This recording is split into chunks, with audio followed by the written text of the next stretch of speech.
Ken has been honored with multiple community awards and accolades for his efforts. Both Ken and Cindy have sponsored numerous activities within the community, ranging from Salvation Army all the way to activities for the Chamber of Commerce, and have been recognized for their service. It is our honor to have Ken McClain speak to us today about what they see as the past, present, and future of the Independence Square. Ken?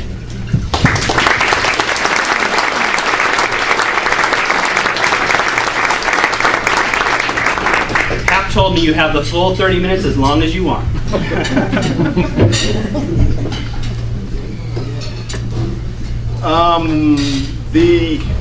I'm trying to debate how to start this thing. I read in the program that I'm supposed to talk about the past and future of the Independence Square, and I've got a PowerPoint to kind of go through some of that. But you know, we had a visitor from Provo, Utah, come through about 2 months ago, who hadn't been here in 20 years. And driving around the square, he couldn't believe all of the progress that had been made. And I said, yeah, we're an overnight success after 18 years.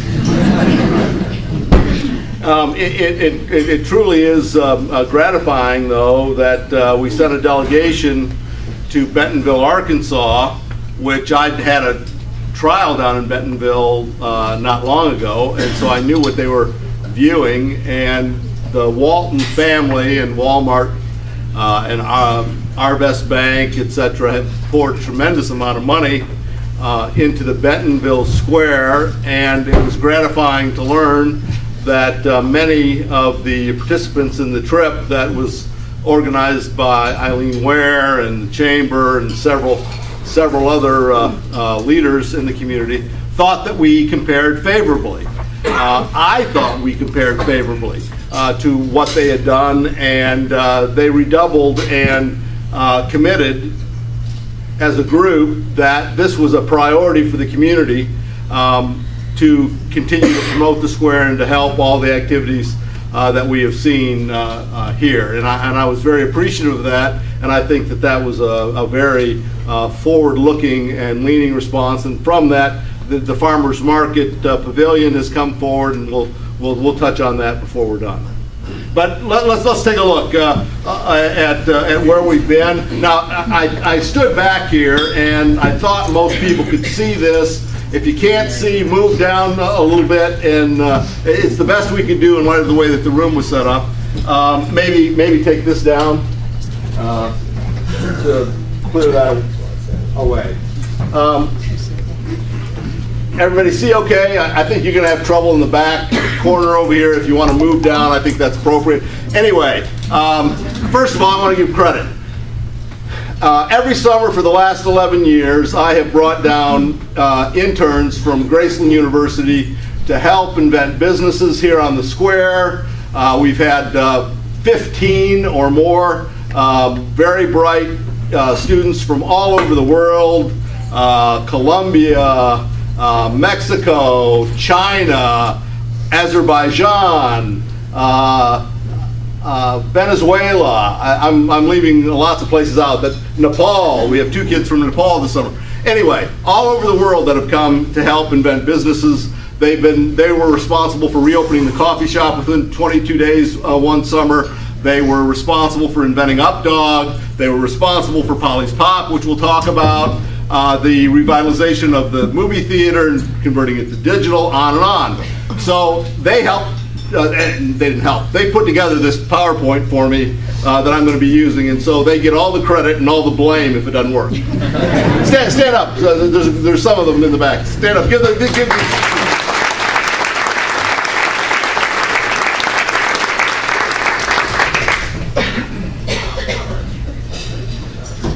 David, go ahead and move through this if we can. Let's move to the first slide. You know, general principles involved. I mean, a lot of people have asked what motivates Cindy and I to do what we do, and you know, whenever somebody starts talking religion around business, I reach for my wallet. So I don't want to go too far down this path, but we have been really motivated by the idea of to whom much is given, much is required in our lives. Jesus' parable of the lilies of the field. Observe the ravens of the air, how they neither plant nor store in barns, but God feeds them. Observe the lilies of the field, how they neither spin nor sew, but Solomon in all his glory was not arrayed as one of these. If God takes care of the birds of the air and the grass of the fields, how much more will he take care of you? We've always felt that if we were doing the right thing, we would find the resources to do what we felt we were being called to do. This verse, a splendid torch, I'm going to read this at the end. You've got a copy of this bookmark to take with you. But it talks about the necessity to view service to the community and benefiting the community as your lifelong mission. And many people around that I can see in this room are embodiments of this principle. If I started down the list of mentioning all of them, I'd leave some out. But many people in this room, I think, embody this principle. And I'm going to come to this again at the end. We now operate, I think, 19 businesses here on the square. 17 businesses here on the square. I think if you count them up, you think I'm right, but I won't do that. I won't do that. The restaurants that you see, entertainment, retail, lifestyle, and now a soda pot manufacturing company that revives a near and dear memory for lots and lots of people. We didn't envision this when we started. We started here at this restaurant. Go to the next slide, if you would. Independence had a great history to me. I grew up not here, but in Michigan, and came here to visit my grandparents. My father was born here. And Independence in its heyday, which I experienced, was nothing like what I returned to in 1982. In its heyday, of course, as we all are familiar with the pictures, it was the center of all retail and entertainment activity in eastern Jackson County. It was a magical place when I remember it as a child. The activity and the excitement of being here was something that stuck with me. But with the inevitable trends that all downtowns have faced, and Bentonville is an example. The Blue Ridge Mall, the developments along Nolan Road, Independence Center, urban renewal, all contributed to the fact that when we arrived here in 1982, I felt like that scene in Planet of the Apes. Now, not this Mark Wahlberg Planet of the Apes. I'm talking about the real one with Charlton Heston, where he wanders at the end upon the fragments of the Statue of Liberty and says, "You apes, you blew this whole place up." No, the humans blew it up. Yeah, you humans, you blew it all up. Independence looked like it had been blown up. Everything was boarded up. Everything was closed on the square. And it was, there were several plans put forward in that interim time to revitalize the square. Lots of people came forward with ideas, and we were in support of all of them. We tried to be of assistance if we could, but nothing happened. Finally, in 1992, Cindy and I were standing outside of this statue, as many of you were when Bill Clinton kicked off his presidential campaign to the theme of Fleetwood Mac singing "Don't Stop Thinking About Tomorrow," and we looked around the square and all the boarded up buildings that were on the national press. It didn't look like Independence had any tomorrow. And so we felt we got to start doing something about this. So shortly thereafter, we started purchasing buildings. The idea was to turn decline into a destination. One of the ideas at this point in time, I was having great success across the country and being called upon by this group or that group to try cases, and so I experienced high quality restaurants for the first time in my life, and became aware of the draw that such places had. No matter where they were located, people would seem to drive to restaurants. And so that was my idea. And I came to Cindy, and at the time she had a friend who wanted to start a restaurant with her. And so we began to think about where to put a restaurant. Finally, this place became available. It had been a real resource to the community as Cat's Drug Store back in the 1940s, 50s, 60s. 28,000 square feet, a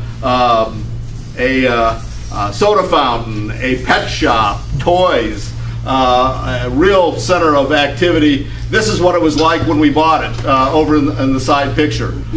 You can see what it had become, and this was not atypical of the square. I mean, this was very typical of the square. And the only ideas being forwarded for this building at the time were, well, we could make it into a drop-in youth center for a church. That didn't seem to be a very good way to revitalize the square in my view, but that was about as creative as people were being about it. So Cindy and I decided, well, okay, let's try to make a restaurant out of it.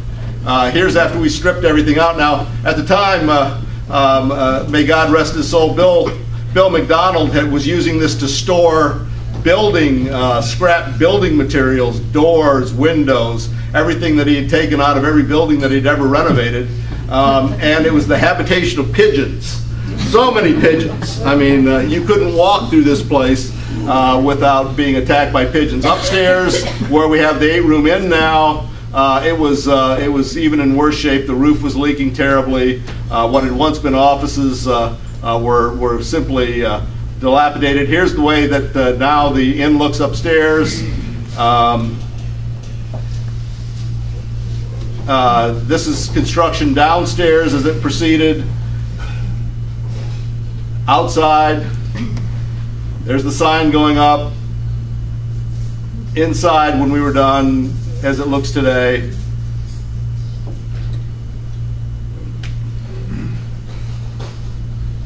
So we thought, well, you know, and we had a big opening. Everybody, it was wonderful. Black tie, we were back here, wonderful grand opening, great support. Many of you were here as I look around the room. And we thought, well, this will spur all kinds of great other activity on the square, people coming to our aid and trying to revitalize the square because everybody spoke so highly of the need to do this. And immediately upon opening, everything else started closing. Clinton Soda Fountain closed. Bill and Shirley Baker announced they wanted to get out of the courthouse exchange business. It was going to close. And so we started buying things as a matter of self-protection to try to keep things going while we were trying to revitalize through Ophelia's so that everything else didn't close around us. We did not intend, nor did we want to do all this stuff. That was never our intention. We were going to be the catalyst. We were going to do one and then move on, and no. I mean, that's not how it worked. So we had to do these things as matters of self-preservation, and all these stores have kind of rolled out from this idea, one after another, kind of like the little old lady that swallowed the fly, that swallowed the bird, you know, on and on. We just, I mean, you know, Gilbert Whitney's a great example, along with Cafe Verona. Cafe Verona, go to Cafe Verona for a minute. Yeah, go. Cafe Verona's a great example of getting lemons and making lemonade. Cafe Verona is in a space that was a turn-of-the-century building. The Jones store tore down the middle of the block, Liberty and Lexington and Maple, that block. They tore down the middle of the block to build a 3-story port-in-place department store in about 1950. They didn't have enough room for what they wanted to do, so they took over 3 turn-of-the-century buildings around the corner, which are now Gilbert Whitney and Cafe Verona. They were frame buildings, but they put concrete panels on the exterior to make it look like the Blue Ridge Mall or like the Bank of America building across the street, Bank of Independence building, that they had likewise made modern. The problem is that this frame building couldn't support that kind of weight, particularly without any maintenance for 20 years. And so when we got the building in the year 2000, a month after we bought it, the roof collapsed in what is now Cafe Verona. And so that's how we got the courtyard. We had no plan to have a restaurant with a courtyard. It just happened. And we said, leave it out. So the renovations that have occurred have happened organically. They've happened serendipitously. They've happened with great inspiration as people have come up with ideas and presented them to us or given us inspiration to do things. We bought the Square Cinema. It had been once the cornerstone of Lou Vaughn's cinema chain, and by the time we bought it, it was had gone from a dollar house to really nobody would even go in there. It was so bad. In fact, in this town, you can throw a couch out on the street and it'll be gone by that evening. We set out all the seats from this, hoping somebody would take them. Nobody touched them. So, it was really bad. And so we stripped off all of the false front movie set type thing that Lou had put on and redid it and made it into an Art Deco movie house that now is, those were the drawings, those were the ideas. Go back to the way it looks now, though. Yeah. So the way that it looks now was nothing like what it was, but it was one of those things that we got into, and it just kept going and going, and it's been very, very good for the Square. We have the outside theater, the outside screen. The interns run that. Every Thursday we have over 500 people. It's free to the community. We show kids movies, and we have full complement of a concession stand. It's a great community event that we've built around the Square Cinema. So in Polly's Pop. Well, Polly's Pop was always in my memory about Independence, because my grandparents lived over on White Oak Street, and in their garage was always a case of Polly's Pop. And in those days, of course, soda pop was not something you drank even every day. It was a treat. But they always had a multitude of flavors in the garage for us when we came, and we got to have it, and we thought it was wonderful. Now, as I got Polly's Pop was wonderful and collected the bottles and the memorabilia as a resource. And so when Fitz's Soda closed down at Union Station, I bought the bottling equipment, hoping to revive the brand, not knowing anything about that any more than we knew about restaurants, anything more than we knew about movie theaters or yoga studios. But here it is. Now it was not as easy as it now looks. You've got a bottle to take with you. Take whatever, mix and match whatever flavors you've got. I think we've got 6 flavors currently. It looks like we have 7 flavors.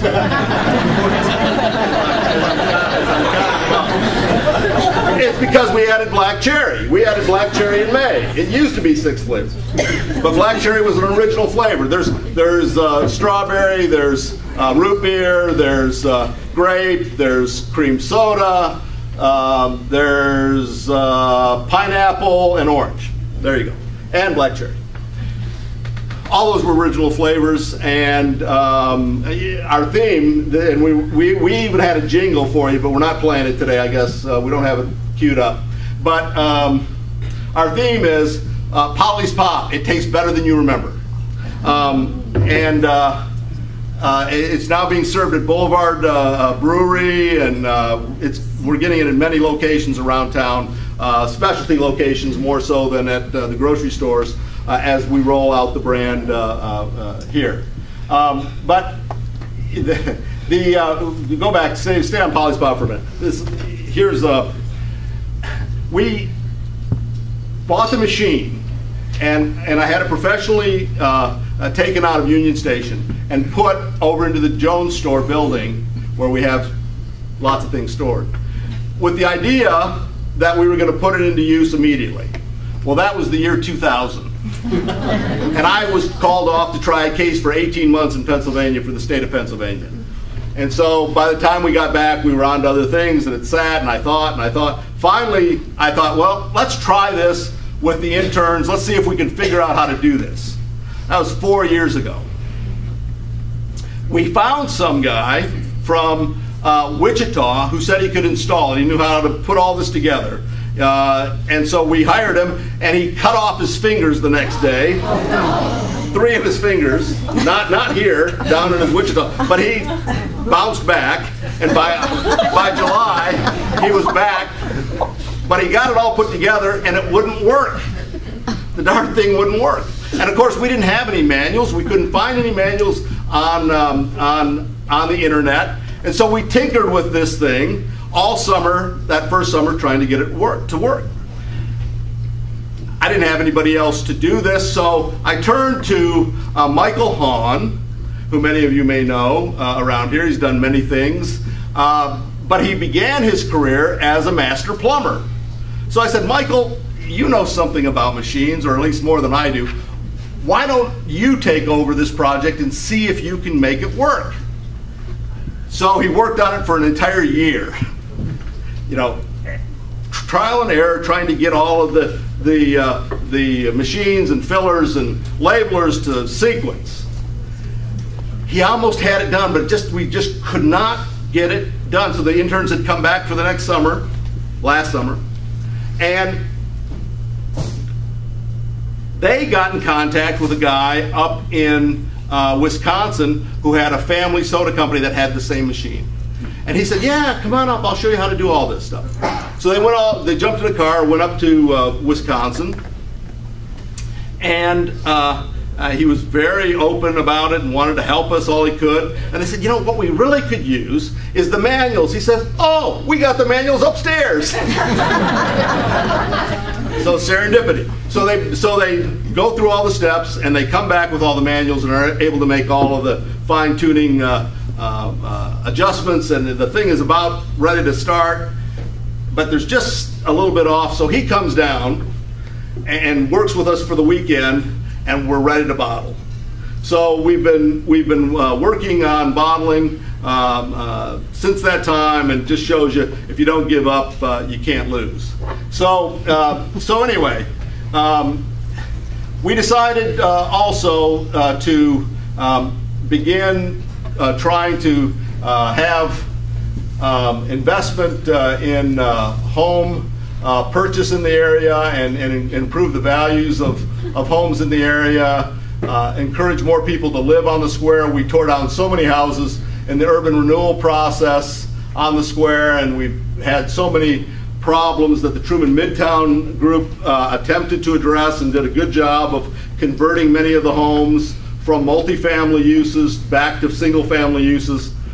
But you know, in Bentonville and other places, we witnessed that people like walkable communities. They move to walkable communities. We have such a good base now here on the square that we went forward with the townhomes. And here's some interior views of the model, which Keith is here. He's got some brochures. Anybody that wants a brochure, pick it up. He's going to hold open the model afterwards for anybody that would like to go through. It's the first one at Truman and Main at the corner. And so anybody that's got time to go walk through, go ahead and go take a view if you'd like to. But the reviews from people have been very, very good, and I think that if you compare around town, what we're offering there, you get a real bargain to live on the square. And in my view, there's no better environment to live in and around than what we're building here with your support and help. So encourage your friends to reconsider independence. We went to the ball game last night, and Dr. Hurl came out, and Becky and a couple of their friends, and these folks had grown up in Independence, and they love El Pico, and they brought some other friends that grew up in Independence to El Pico, and their first response was, "We're going to go to Independence for dinner?" I mean, they apparently haven't been here in 18 years. I mean, we really are not doing a good job of spreading the news of everything that we've got to offer here on the square, and how much there is to do, and how many different things that we have to provide to folks if you're not bringing people to the square to entertain them and to treat them. I had a guy come up from Houston who couldn't believe all we'd done here, and in fact is bringing his wife to stay in the inn, and I promised him a personalized tour if they came back, and so they really want to go to the library. So there's an awful lot we have going for us. We have quite a foundation. We have a number of other people that are attempting to do things here on the square. It is our heart and soul. It is the first thing that people see. It is the identity piece that we have for the community that makes us different than all other places. So many things have happened here. So much will happen here in the future. And we appreciate having the opportunity to tell our story every day. Now, I told you we'd come back to this, and I could use Alan Lefkoe as an example of this. I could use Bob Glazer as an example. I could use Jerry Winship. I could use. I started down this road. I should. Dick Franklin. I could start down this road, but here it is, a splendid torch.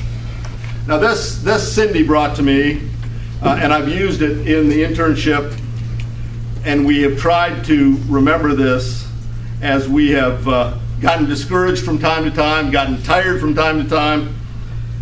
This is the true joy in life, the being used for a purpose recognized by yourself as a mighty one. The being a force of nature instead of a feverish, selfish little clod of ailments and grievances complaining that the world will not devote itself to making you happy. I am of the opinion that my life belongs to the whole community, and as long as I live, it is my privilege to do for it whatever I can. I want to be thoroughly used up when I die, for the harder I work, the more I live. I rejoice in life for its own sake. Life is no brief candle for me, it's sort of a splendid torch, which I have got hold of for the moment, and I want to make it burn as brightly as possible before handing it on to future generations. This is what keeps us going.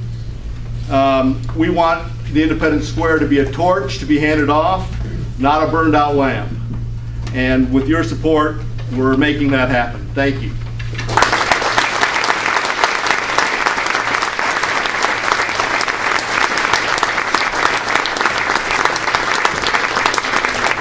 Thank you, Ken. Thank you, Cindy. We have